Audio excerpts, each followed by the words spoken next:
ত্রয়োদশ জাতীয় সংসদ নির্বাচন সামনে রেখে জামায়াত ইসলামের সঙ্গে জাতীয় নাগরিক পার্টি এনসিপি আসন সমঝোতা নিয়ে আলোচনা চলছে। এনসিপির শীর্ষ নেতৃত্ব ইতিমধ্যে জামায়াতের জ্যেষ্ঠ নেতাদের সঙ্গে বৈঠক করেছে বলে জানা গেছে।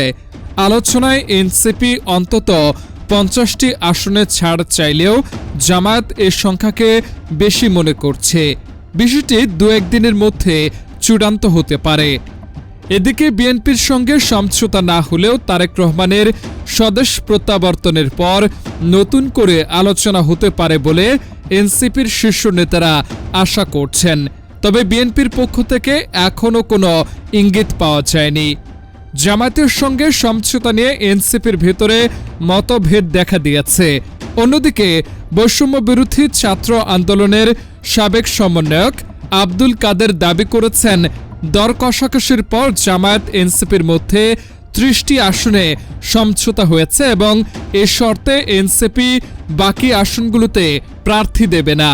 যদিও এনসিপি ও জামায়াতের পক্ষ থেকে এখনও আনুষ্ঠানিক ঘোষণা আসেনি।